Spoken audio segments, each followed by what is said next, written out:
Assalamualaikum warahmatullahi wabarakatuh. Alhamdulillahi rabbil alamin. Alhamdulillahilladzi arsala rasulahu bil huda wa dinil haqq liyudhhirahu 'ala ad-dini kullihi walau karihal musyrikun. Asyhadu an la ilaha illallah wahdahu la syarika lahu wa asyhadu anna sayyidana Muhammadan abduhu wa rasuluh wa usalli wa usallimu ala sayyidina Muhammad wa ala alihi wa sahbihi ajma'in. Subhanaka la ilma lana illa ma 'allamtana innaka antal alimul hakim. Allahumma rabbi shrah li sadri wa yassir li amri wahlul 'uqdatam min lisani yafqahu qawli, amma ba'du. Bahagia fungsi masjid, barisan ahli jawatan kuasa, tuan-tuan, puan-puan, muslimin muslimat yang dikasihi sekalian. Orang kampung membancuh kopi. Kopi dituang, airnya panas. Tajuk kuliah kita pada malam ini berhubung dengan amalan dengan ikhlas. Boleh ke baru jumpa baru fikir-fikir tadi je kata orang tu, baru makan reka je, so ulang balik tak ingat. Jadi tuan-tuan yang dikasihi oleh Allah Subhanahu wa taala, malam ini kita menyambung pengajian kita berkenaan dengan ikhlas. Satu perkara ataupun suatu intipati yang mesti ada pada semua amalan, kerana ikhlas adalah raja kepada amalan kita. Kerana amalan ini akhir sekali ukurannya, pengukurnya adalah ikhlas. Adapun malaikat, dia hanya mencatat sahaja. Malaikat dicatat, kiri, raqib, atid, dia mencatat, ya. Dan amalan itu akan dipersembahkan kepada Allah Subhanahu wa ta'ala. Maka Allah Ta'ala lah yang menentukan amalan ini diterima ataupun tidak, berdasarkan sahnya, rukun dan syaratnya, dan akhir sekali Allah Ta'ala lihat ikhlasnya. Jadi sebab itulah tuan-tuan yang dikasihi oleh Allah, kena banyak amalan. Sebab banyak-banyak amalan ini, kita tak tahu mana amalan kita yang paling ikhlas. Sebab itulah Syekh Hassan Al-Banna, suatu hari dia nak pergi kuliah, dia nak pergi ceramah. Tempat tu adalah dewan besar, ya. Jadi bila dia datang tempat ceramah tu, masih kata orang tu belum berkemas lagi. Jadi dia tanggalkan jubah dia. Jadi adalah seluar dengan baju biasa, baju pagoda dia. Kemudian tuan-tuan kasih Allah Ta'ala, dia menyapu, sapu sampah bagai, ya. Dia susun kursi sama dengan orang yang datang, ya, susun. Udah siap kemas, kemudian barulah dia pergi ambil jubah dia pakai, kemudian baru dia ambil sorban warna merah dia letak. Oh, orang kata, ya Tuan Syekh kata, penceramah pula yang tolong ni hanya tolong susun, tolong kemas meja apa semua ni. Dia kata, minta maaf lah. Dia kata, kenapa Tuan buat begini? Dia kata, aku tidak tahu yang manakah amalanku yang paling ikhlas. Ya, jadi banyakkanlah amalan kita. Jadi tuan-tuan, kita masuk muka surat 6. Ya.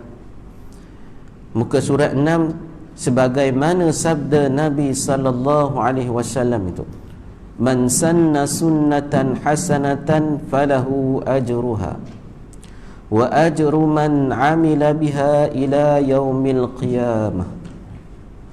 Sesiapa yang memberi contoh kebaikan, maka dia mendapat pahala dan pahala orang-orang yang meniru perbuatannya hingga hari kiamat. Ini bagi contoh yang baik, ya, contoh yang baik. Apa contoh yang baik? Mana-mana contoh yang tak salah dari segi syarak. Contohnya, kalau orang perempuan, dia tunjukkan cara bagaimana nak masak gulai tempoyak yang paling sedap macam tempoyak Pahang. Sudah.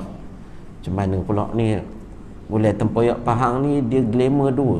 Pertama patin, yang kedua ayam. Tuan-tuan pernah makan gulai tempoyak ayam? Dia pernah buat ya. Bila saya sebut dekat sini, ada orang gelak ke saya. Dia kata mana ada gulai tempoyak ayam?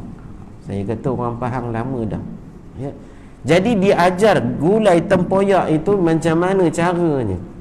Cara orang Pahang masak macam mana? Orang Pahang masak ni tak pakai bawang ya. Cuma lada, kunyit, asam keping sikit. Kemudian yang pentingnya tempoyaknya tu. Rahsia tempoyak Pahang duduk pada tempoyaknya dan juga duduk pada lapornya perut. Tu tak boleh nak kata ni tak. Ustaz ni mengenakan kami pula malam-malam ni tak. Ya.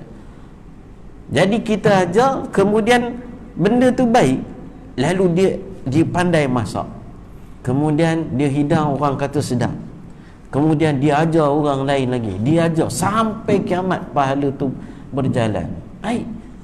Boleh tempoyak pun boleh buat pahala. Allah Ta'ala ni maha kaya. Dengan syaratnya ya, nak ajar supaya orang makan makanan yang halal dan makan makanan yang sedap. Tuan-tuan yang kasih Allah Ta'ala, begitu juga dengan orang lelaki. Dia ajar macam mana nak pilih ataupun nak tengok tayar yang baik, maka dia ajar. Lalu orang ni dia ajar pula kepada orang lain. Maka benda ini, perkara ni, walaupun kata kita sebagai adat, tapi dia buat tu kerana Allah Ta'ala, taqarruban, supaya orang ni tak tertipu dan juga dapat barang yang baik ya. Jadi boleh selamat nyawa dia sebagainya. Maka benda ni sampai ke akhirat ya, sampai kiamat diperturunkan ilmu ini, dia boleh pahala. Tuan-tuan yang dikasihi oleh Allah Subhanahu wa Ta'ala, apatah lagi dalam kita mengajar perkara-perkara yang melibatkan urusan-urusan agama Allah Subhanahu wa Ta'ala. Walaupun kita hanya menunjuk satu ilmu saja, anak kecil kakinya tegak ya, kemudian dia ikut sampai bila-bila, maka pahalanya sama juga seperti mana yang dia dapat, kita pun dapat.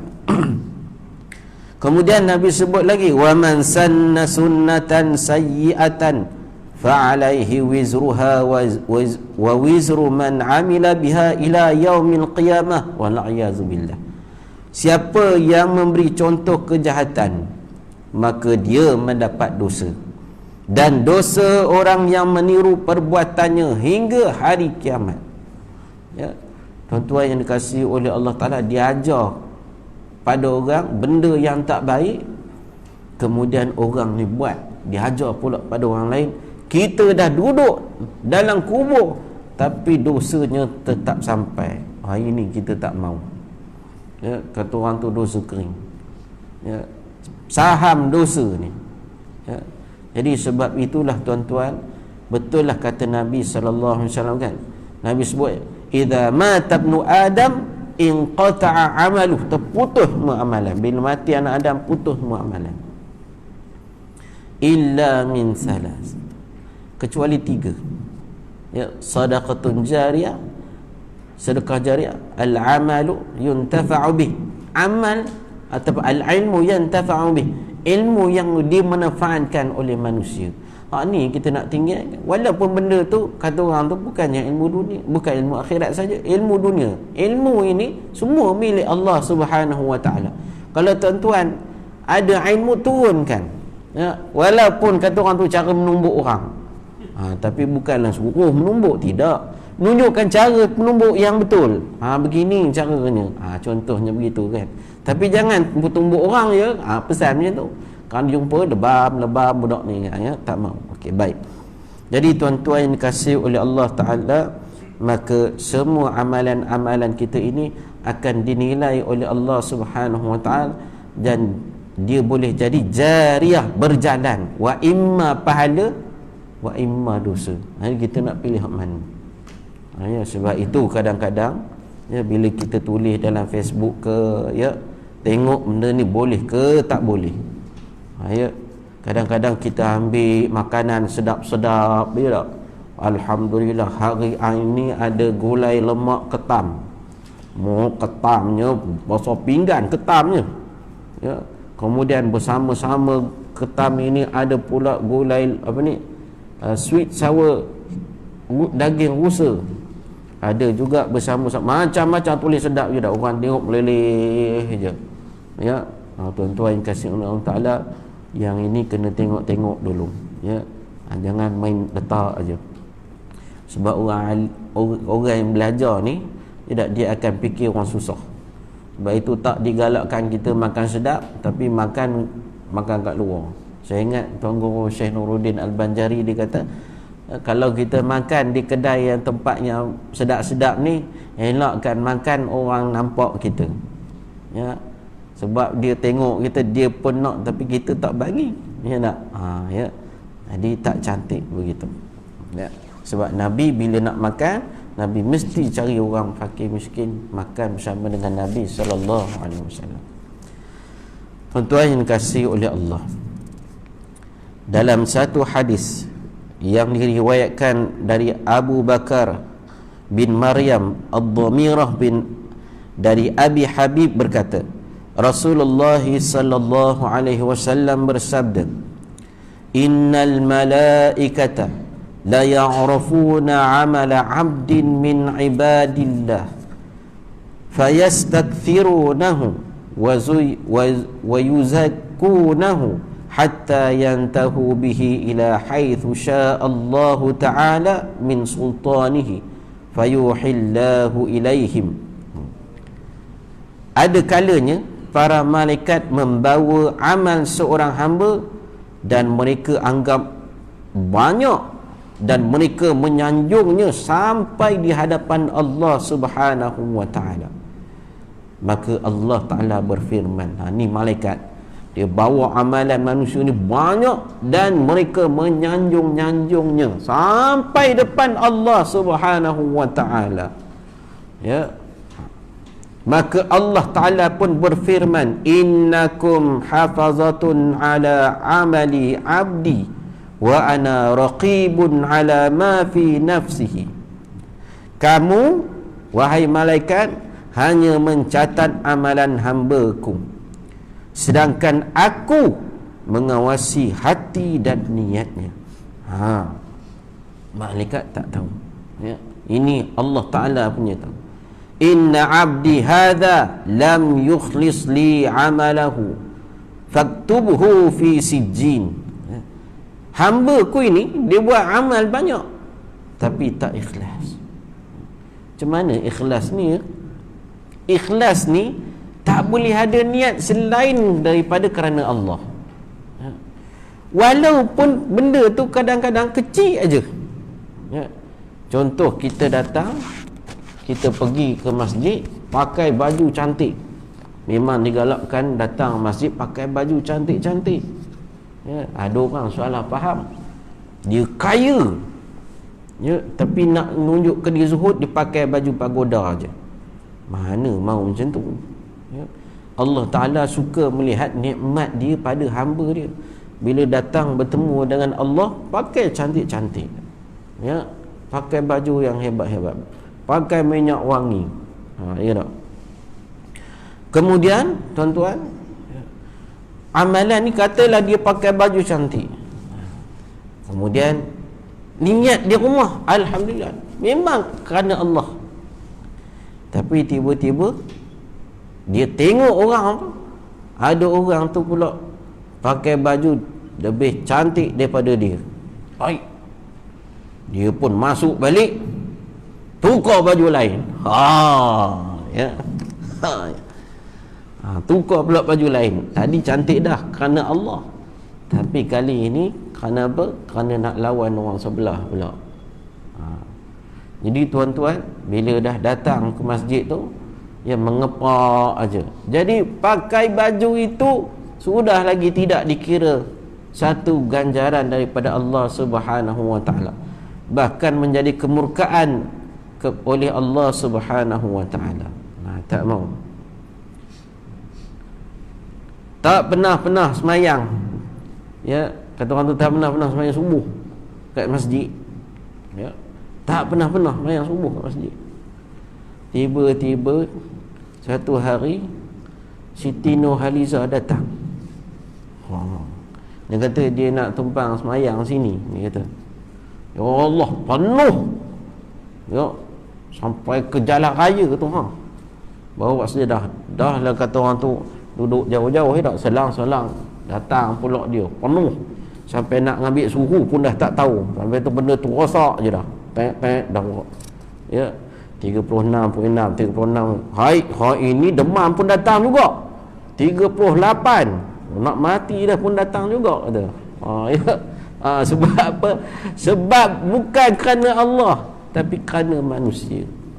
Apa dapat? Ya. Apa dapat? Tak ada.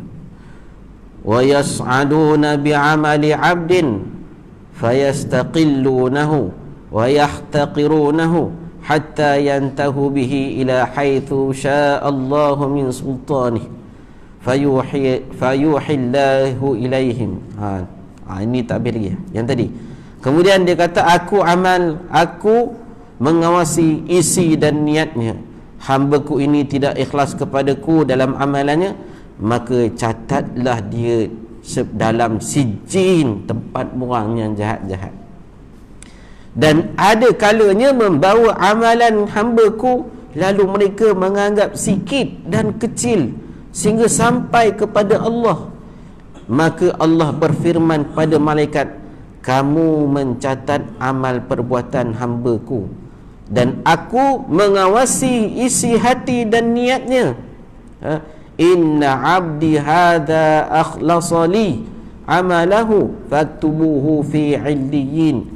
Hamba-Ku ini amalannya sikit, tapi dia ikhlas kerana-Ku, maka catatkanlah amalannya dan catatlah dia ini sebagai penduduk di illiyin. Jadi amalan ini, tuan-tuan yang dikasihi oleh Allah, walaupun sedikit tapi ikhlas, solid kerana Allah, maka Allah Ta'ala terima dan Allah Ta'ala catatkan. Sebab itu tuan-tuan kasih Allah Ta'ala, kita kena selalu disebut tajdidun niyah, ya, kena berbarui niat. Ya, kena selalu perbaharui niat disebut. Contoh datang keluar ke masjid kan, datang tu kerana apa? Aku pergi masjid ni kerana Allah Subhanahu Wa Ta'ala, nak mencari redha Allah Ta'ala. Kalau bukan aku sekarang duduk di rumah sekarang, ya tak, cucunya sekarang bising tengok TV lah, apalah, ya tak, tak mau macam itu. Ya, tuan-tuan yang dikasihi oleh Allah Ta'ala, ya, faman kana yarju liqa'a rabbih. Ada satu kisah di mana sahabat tanya pada Rasulullah, ya Rasulullah, bagaimanakah amalan kalau kita bersedekah? Dalam masa yang sama kita nak ganjaran daripada Allah dan kita nak juga pujian daripada manusia. Boleh ke macam tu ya Rasulullah? Boleh ke macam tu? Kita beramal nakkan pahala tu dah, tapi nak juga disebut-sebut oleh manusia, ya tak? Boleh ke macam tu? Maka Nabi sebut, faman kana yarju liqa'a rabbih. Siapa yang nak temu dengan Tuhan, ya, siapa yang nak berjumpa dengan Tuhan, mana kita jumpa tak Allah Ta'ala esok? Nikmat paling besar sekali kita melihat Allah Ta'ala lah. Tapi tengok di mana? Dalam syurga. Siapa nak jumpa dengan Allah Ta'ala, maka Allah Ta'ala letak dua syarat, ya tak? faman kana yarju liqa'a rabbih falyamal amalan salihah. Mesti kena buat amal soleh. Yang kedua syaratnya, wala yusyrik bi'ibadati rabbih ahada. Tak boleh ada syirik sikit pun, ya. Kata besar semut pun tak mau, mesti bulat-bulat lillahi ta'ala, ya. Contohnya begini lah.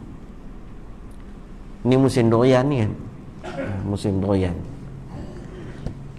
Kita beli durian. Saya baru ni pergi ke pos Jernang, tempat orang asli dekat Sungkai tu. Kalau kita ngol Kuala Lumpur, dia belah kiri, ya, masuk ngala ke Banjaran Titi Wangsa. Cantik tempat tu, tapi tempat orang asli. Durian dia alhamdulillah sedap, ya. Sedap, ya. Nak lawan dengan selama tu tak tahulah, tapi rasanya sama-sama lah durian bukit ya. Katalah kita bawa balik beli banyak, kita beli ya, kita beli dalam RM250, kemudian kita pun bagi dekat jiran kita sebab benda berbau. Ya tak, durian ni benda berbau, bagi kat jiran kita. Jiran kita punya seronoknya makan durian ya tak? Sampai besok pagi tu dia memuji-muji durian. Tak tahu yang kita dapat tak apa-apa elok, yang dia dapat semua elok-elok. Kita pun senyum je dah. Bagus. Balik bina awal kata durian kita boleh buat empoyok aja. Ya. Tak apalah tu, kita pun seronok lah. Tiba-tiba dia pula beli durian. Kita beli durian asli, dia beli Musang King. Ya, udang merah. Ya, sama-sama berbau. Lepas itu kita pun nampak. Ya tak? Kemudian dalam hati kita ni dapat sebiji dua, Musang King jadilah. Musang King ni sebiji pun cukup dah. Ya tak? Makan sebiji tu, lepas tu duduk rehat, makan pula ubat. Ya tak? Darah naik. Kita pun tunggulah mana tak ada ni kan. Ya, besok pagi agaknya. Ya. Besok pagi kita nak buang gambar, tengok kulit durian semua ada kat situ. Kita pun mengungkit, binawai betul, orang beli bagi kat dia, dia beli tak bagi kat kita. Sudah habis. Ya. Lepas ni tak mau bagi dah, kata beli apa pun tak mau bagi. Ya tak? Aku beli pinang aku tak mau bagi. Ya, pandai kawan tu pun tak makan musirik. Ya. Jadi inilah sebut ikhlas ni. Ya. Kita bagi ni, kita tidak berhajat kepada apa-apa daripada manusia. Kalau ada hajat kita dengan manusia, itu belum sampai makam ikhlas lagi. Ya. Itu dia. Tuan-tuan yang kasih Allah Ta'ala. Artinya kita tak ada hajat apa dengan pemberian kita ni. Kita tidak berhajat apa-apa pun daripada orang itu. Ni tengah orang ni bagi hutang. Ya, orang nak pinjam duit, dia tak, tambah pula baru lepas PKP ni lah, ada yang baru yang kena berhenti kerja, ya, ada yang baru nak berniaga balik. Jadi dia pun bagi pinjam duit. Ya, bila kawan tu berniaga lah nasi lemak, ya, kuih-kuih sikit. Dan bila kita datang kat dia, kita ungkit pula. Amboi, orang nak bagi pinjam duit, sampai nasi lemak pun bagi sikit. Kata, dia pun berasa hati kan, tambahnya. Ya. Yang ini tuan-tuan dimurkai oleh Allah Ta'ala. Baik.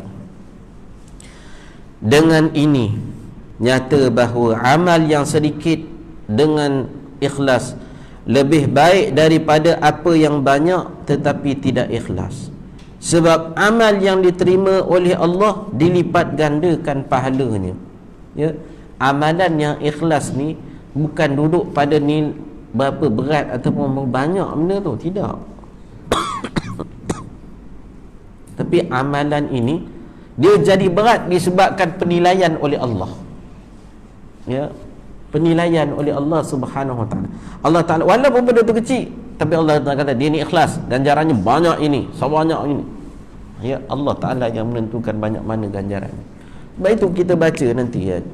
Ya, tak tahu bila sampai, wallahu alam. Ada satu manusia tu yang mana dia ni amalan dia Masya Allah semua jahat semua. Ya, jahat semua ada. Maka bila sampai di hadapan Allah Ta'ala bentangkan 99 lembaran amalan dia, dan Allah Ta'ala suruh dia periksa satu persatu amalan dia. Semua catatan tu semuanya jahat. Kemudian Allah Ta'ala tanya, betul tak apa yang telah dicatat ni? Dia kata, ya Allah, benar semua. Kalau ikut ahli neraka dah dia tak? Tapi Allah Ta'ala berfirman, tidak, ada satu lagi yang tertinggal. Ya. Maka diperintahkan malaikat untuk bawa satu lebaran kain kecil, tertulis padanya la ilaha illallah Muhammadur Rasulullah. Ya. Maka disuruh timbang dengan amalan-amalan tadi. Ini kata rahmat Allah. nak kata nilainya kan, Allah Ta'ala menilai dia ni Islam tapi tak pernah mayang, tak pernah apa, ditimbang oleh Allah Subhanahu Wa Ta'ala, maka berat kain itu tadi, lembaran kain itu lebih berat daripada amalan jahat tadi, maka dia dimasukkan syurga Allah Ta'ala. Kenapa? Nilai amalan itu duduknya pada Allah Subhanahu Wa Ta'ala, walaupun kita beri kecil, dinilai oleh Allah Subhanahu Wa Ta'ala. Ya. Abu Lais berkata, saya telah mendengar cerita dari beberapa ulama dengan sanad mereka langsung daripada Uqbah bin Muslim, dari Samir As-Sahabi berkata bahawa ketika masuk ke kota Madinah, melihat orang yang dikerumuni ramai, lalu saya bertanya, siapakah orang itu? Masuk dalam Madinah, orang kumun ramai-ramai. Dia tanya, siapa orang tu? Jawab orang-orang itu Abu Hurairah radhiyallahu anhu, sahabat Nabi. Abu Hurairah, nak bukan nama sebenar. Abu Hurairah ni nama gelaran aja. Ya, nama dia sebenarnya Abdul Rahman bin Sakhar Ad-Dusi. Sebelum Islam namanya Abdul Syams, hamba matahari. Ya, hamba matahari. Kemudian bila Islam dinamakan oleh Rasulullah dengan Abdul Rahman. Ya. Dinamakan oleh siapa? Oleh Rasulullah. Ya. Macam orang dulu kan. Orang dulu hari ke-7 dia beri nama. Yang beri nama ni orang alim. Pergi jumpa hari. Orang dulu kan hari, dia bela kambing sendiri. Ya, bela kambing sendiri. Atuk dia bela kambing. Ya. Jadi hari kekah tu, sambil kekah tu cukur rambut, kemudian ditahnikkan, kemudian dikhatamkan dan diberi nama pada hari itu. Sunatnya diisytiharkan nama pada hari ke-7. Ya, kata ulama, sebab apa? Hari itu dah ada kekuatan untuk terus hidup. Ya. Jadi siapa yang beri nama ni? Orang alim. Hari ini dia beri nama, dia daftar, kemudian baru tanya orang alim, apa saya nama anak kamu ni penipu? Oh, ya tak? Kazib, nama yang penipu. Ya. Dia tak pernah tanya, saya nak ambil nama Ustaz Kazim, tapi saya tak nak lah rapat sangat, saya namakan anak saya Kazib. Kazib maksudnya penipu. Ya tak? Hancur. Habis tu dah daftar, udah oh ya Allah. Ya. Orang dulu dia berikan nama oleh alim ulama sebagaimana Rasulullah beri nama. Dan nama paling baik bermula dengan Abdu, kemudian sifat pada Allah. Itulah namanya Abdul Rahman. Sebaik-baik nama Abdullah, Abdul Rahman. Tapi hari ini orang tak pegang hadis ni dah. Ya, dia main hantam letak nama anak dia. Udah anak dia tersimpul-simpul lidah kita nak menyebutnya, tak tahu apa benda namanya kan. Sedangkan nama ini melambangkan agama, nama ni melambangkan bangsa, nama ni melambangkan jati diri, nama ni melambangkan ketakwaan. Ya, jangan main-main. Seburuk-buruk nama adalah Malikal Muluk, ya, raja bagi segala raja. Orang kita ni tak tahu, dia main letak je nama. Akhirnya nama ni besok akan dipanggil, diseru. Siapa namanya Ahmad? Mari sini. Sempena nama Nabi. Siapa namanya Muhammad? Sempena nama Nabi. Pun ada syafaatnya juga. Jangan main taram saja. Tuan-tuan yang dikasihi oleh Allah Subhanahu Wa Taala. Tapi macam mana boleh dapat Abu Hurairah ni? Abu Hurairah ni sebab dia ni suka main kucing. Ya. Kadang-kadang dalam pukitnya ada kucing. Kita orang kita suka main burung. Mula burung you know. Burungnya diam je. Tuanku ni tak bila nak ke masjidnya, katanya. Doa dengan aku aja. Ya, masjid dah buka, bila tutup marah-marah. Ya. Maka Abu Hurairah radhiyallahu anhu ni di antara sahabat yang kendian masuk Islam. Dia duduk bersama dengan Nabi tahun ke-7 Hijrah. Dan dia tu datang dengan mak dia, dan dia ni tak ada duit. Dia orang bukan jenis orang, keluarga pun tak ada, anak isteri tak ada. Tapi dia punya keistimewaannya, dia rajin menghadap Rasulullah, menghafal hadis. Apa yang Nabi sebut, apa yang Nabi buat, dia perhati, dia tengok, dia hafal, dia ingat. Baik tu banyak hadis daripada Abu Hurairah radhiyallahu anhu. Ya, dan Nabi pernah berdoakan dia. Jadi Abu Hurairah ni satu hari dia ni bila balik ke rumah dia, jumpa mak dia, mak dia ni musyrikah, tak Islam. Jadi dia ajak mak marilah masuk Islam, ya tak? Ya, tapi mak dia tolak. Tapi dia tak ada berasa hati apa, ya tak? Tanggungjawab dia tanya. Sampailah satu ulang, tak pernah berhenti. Sampailah satu hari dia pergi balik rumah dia ajak mak dia masuk Islam. Mak dia ni kata ke Nabi, ya, dia kata ke Nabi. Oh, Abu Hurairah tak boleh tahan, macam nak pecah dadanya, dengar menangis-nangis pergi jumpa Rasulullah, lari pergi masuk masjid. Rasulullah nampak dia. Ya Abu Hurairah, dia kata, apa yang menyebabkan kamu ni sedih wahai Rasulullah, wahai Abu Hurairah? Abu Hurairah kata, ya Rasulullah, dia kata, saya tak pernah putus asa untuk mengajak mak saya ni masuk Islam, walaupun dia tak mau masuk Islam, ya. Tapi hari ni duka cita betul. Kenapa dia kata ke Rasulullah? Jadi saya tak tahan, saya menangis. Ya Rasulullah, doakanlah supaya mak saya ni diberikan hidayah, ya. Kemudian Rasulullah SAW doakan. Sahabat Nabi bila minta doa dengan Rasulullah doakan, ya. Biasa kita minta doakan orang alim kan. Saya ingat masa saya belajar dulu, bila kita minta doa daripada orang alim ni, tang-tang itu juga dia doa. Dia tak mau bawa balik ke rumah, dia berhutang, ya. Kita ni tolong doakan kami, insya-Allah balik kena durian diam. Tak ingat dah, hantar rumah lah. Ya tak? Ya. Saya masa belajar di Mesir dulu, bila kawan-kawan nak pergi Mekah, ada satu buku, ya, dia beri buku tu, kita pun tulis lah apa doa situ, tulis nama, tulis doa, ya. Kawan saya kata, banyak sangat kerana aku tak baca dah ni, kata. Aku doa makbulkanlah semua doa yang ada dalam ni, gitu je, tak larat baca. Kau nak tahu kan nak baca doa orang ke nak baca doa dalam buku, kata, ya. Kadang-kadang nakal juga kawan saya ni, kawan-kawan je kan, bila kita dah tulis tu kan, ya, orang lain tengok apa ni, tulis tempat lain, dia tak boleh tengok doa orang tu, orang lain, ya. Jangan tengok ya doa orang lain. Sebab apa? Kadang-kadang minta jodoh lah, apalah, kadang-kadang masalah rumah tangga lah, kan. Tapi ada juga yang nakal-nakal je.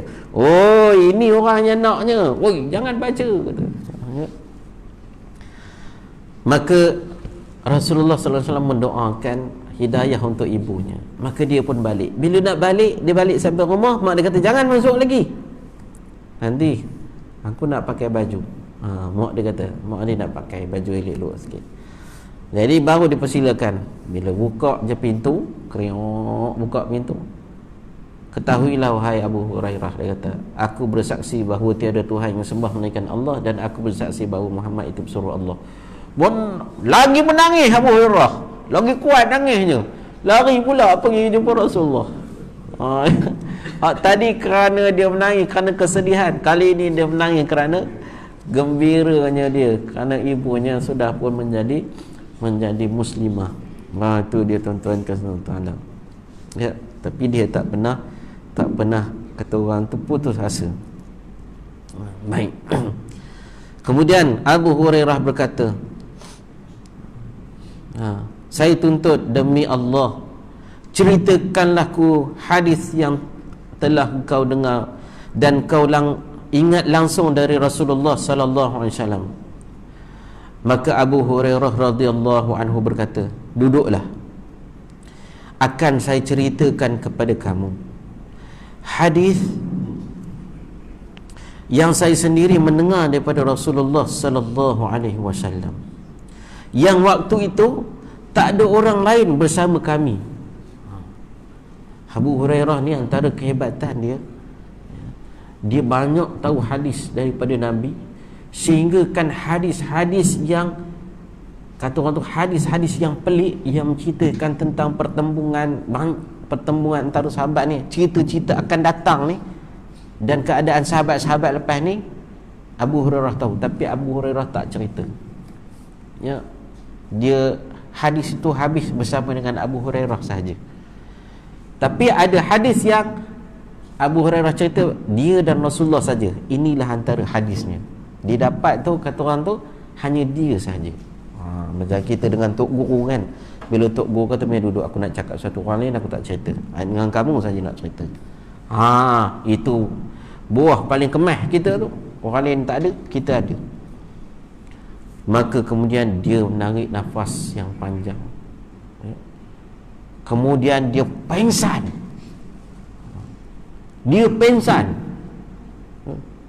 Dia nak cerita hadis tu, terlalu takut sehingga kan dia pengsan. Saya pernah ceramah orang pengsan, pernah ceramah dengan budak-budak, ada cikgu di belakang. Ceramah saya ni, saya tanya soalan tu lawak lah, ya, saya tak nak cerita sini. Sekejap lagi tuan-tuan pengsan, susah saya, ya. Jadinya bila saya cerita ke budak, saya suruh budak ni fikir, kemudian jawapan dia tidaklah seperti mana budak fikir, ya. Jawapan tu di luar kotak. Budak semua gelak. Ada cikgu belakang tu, tumbang. Terkejut saya, takut saya jadinya, ya. Rupanya dia kata dia terkejut dengan soalan saya tu, kemudian dia nak tergelak, tapi bila tergelak kuat tu terus gelap. Maksudnya Maharaja lawak pun tak boleh lawan saya buat lawak. Tak ada. Jadinya dia, Abu Hurairah ni pengsan sebab takut. Kemudian tuan-tuan dikasihi oleh Allah Ta'ala, dia pun setelah sedar dia mengusap mukanya dan berkata, akan saya ceritakan hadis Rasulullah sallallahu alaihi wasallam.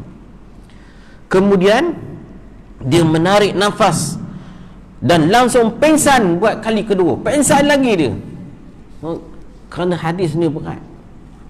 Nak ceritakan tentang apa kandungan hadis ini yang dia tak ceritakan, dan benda ni dia dapat daripada Rasulullah, ya. Kata orang tu menggegarkan iman. Ini iman para sahabat, ya, iman para sahabat begitu. Bila Rasulullah kadang cerita tentang tentang syurga, mereka ni kata orang tu lupa dunia, ya, lupa dunia. Kata orang tu sampai kalau boleh meleleh-leleh hilir bila Rasulullah menceritakan tentang syurga. Tapi bila Rasulullah menceritakan tentang neraka, sahabat ni menangis hadiah pingsan. Begitu juga dengan Syekh Osman Toha yang menulis Al-Quran kan, Khuttat Al-Quran, penulis Al-Quran, ya, yang Quran kita baca tu, itu bukan komputer. Asal tulisan tu adalah tulisan tangan, kemudian dibuat blok, baru dia cetak, ya. Masih hidup lagi Syekh Osman Toha sampai hari ni. Dia cerita apa? Bila dia menulis ayat-ayat Al-Quran tentang alam, tentang syurga, tentang nikmat Allah, dia kata mudah dan aku rasa senang, ya, seronok. Tapi bila cerita tentang neraka, tentang azab, tentang musyrik, ya, terlalu susah untuk menulisnya, dia kata.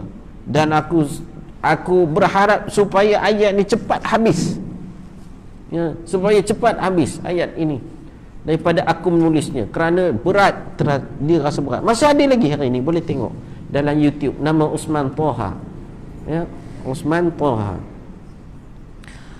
Kemudian dia pun sedar kembali, ya. Saya akan ceritakan kepadamu hadis Rasulullah sallallahu alaihi wasallam. Kemudian dia menarik nafas berat dan pengsan lagi 3 kali pengsan, ya. Nak ceritakan hadis ni, kita nak ceritakan hadis ni 3 kali terlelap, ya tu. Kalau tak terlelap pun 3 kali tersengguk lah kata orang tu, ya.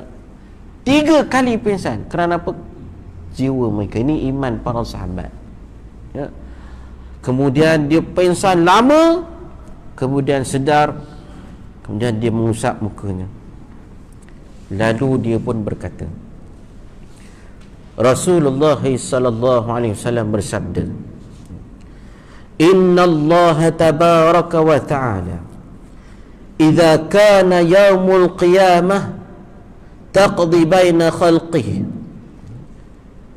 Pada hari kiamat Allah Ta'ala akan menghukum antara semua makhluk, dan semua makhluk itu fa kullu ummatin jasiyah, semua makhluk ketika itu bertekuk lutut. fa awwalu man yud'a bihi rajulun qad jama'al Qur'ana. Orang yang mula-mula dipanggil oleh Allah Ta'ala, ya, setelah dibenarkan hisab. Tuan-tuan, sebelum Allah Ta'ala panggil manusia ni, tuan-tuan, kita ni dibiarkan oleh Allah Ta'ala puluhan tahun. Ada ulama kata 70 tahun, ada ahli kata 100 tahun, mengikut amalan masing-masing. Panas usah cerita, ya. Bila panas ni semua nak berlindung. Hanya satu je tempat berlindung, di bawah bayang-bayang arasy Allah. Itu je tempat berlindung, ya. Itu je. Hanya ada 7 golongan saja yang layak duduk di bawah bayang-bayang arasy Allah Ta'ala ni. Jadi tuan-tuan kasih oleh Allah Ta'ala, saya tak nak potong hadis ini tentang cerita arasy Allah Ta'ala, ya. Tapi selepas itu umat semua cari Nabi masing-masing, cari Nabi. Tujuannya apa? Untuk bukan minta syafaat, minta supaya, ya, tolong undi dengan Allah Ta'ala ni. Macam mana nak, apa nasib kita ni? Semua umat jumpa Nabi masing-masing. Semua Nabi kata hari ni masing-masing. Bila jumpa Nabi SAW, Nabi kata ana laha. Akulah orangnya, aku orangnya. Bila Nabi SAW jumpa Allah Ta'ala, ya tak, Nabi sujud, ya, kemudian Nabi bertasbih pada Allah Ta'ala dengan tasbih pujian yang hanya diajar kepada Nabi pada hari itu. Kemudian Nabi bangkit, kemudian Allah Ta'ala tanya pada Rasulullah, ya, minta apa nak minta, ya tak, beri syafaat apa yang nak beri syafaat. Nabi kata, mula-mula sekali permintaan Nabi, ummati, umat aku, mulakan hisab. Kalau tidak, tak jalan kita ni, tak berjalan satu tapak pun tak melangkah, ya, tak melangkah. Nabi kita temu Allah Ta'ala, ya, orang lain tak ada. Orang lain doanya dah habis. Hanya doa Nabi SAW saja yang dimakbulkan oleh Allah Ta'ala pada hari kiamat. Doa orang lain tak terpakai. Kita dunia ni, mintalah apa nak minta, Allah Ta'ala akan mustajabkan. Tapi akhirat, mintalah macam mana pun, tak akan ada doa yang akan dimustajabkan oleh Allah Ta'ala. Hanya doa Nabi itu saja. Nabi minta supaya dimulakan hisab, baru Allah Ta'ala perkenankan. Tuan-tuan yang dikasihi Allah Ta'ala, orang yang mula sekali Allah Ta'ala panggil ialah orang yang faham tentang Al-Quran. Orang yang faham tentang Al-Quran, ya. Kemudian wa rajulun qutila fi sabilillah, kemudian orang yang terbunuh di jalan Allah, yakni orang syahid. Wa rajulun kathirul mal, dan juga kumpulan ketiga, orang yang banyak harta, ya. Banyak hartanya siapa? Kita lah, orang Malaysia ni banyak, ya. Banyak harta kita, duit kita banyak banding dengan orang Indonesia kita sikit, ya. Jadi tuan-tuan kasih Allah Ta'ala, 3 golongan yang mula dipanggil. Pertama, ulama. Yang kedua, orang mati syahid. Yang ketiga, orang banyak harta, ya. Kemudian apa ceritanya lagi? Disambung pada masa dan waktu yang sama pada bulan hadapan, ya, insya-Allah. Tak, tengah sedap ni kena berhenti, ya, tengah sedap ni berhenti. Jadi kita berhenti sini dulu.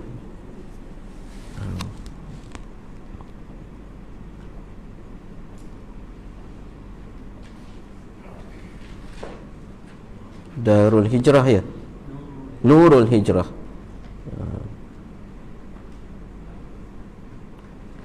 Jadi tuan-tuan yang kasih oleh Allah, saya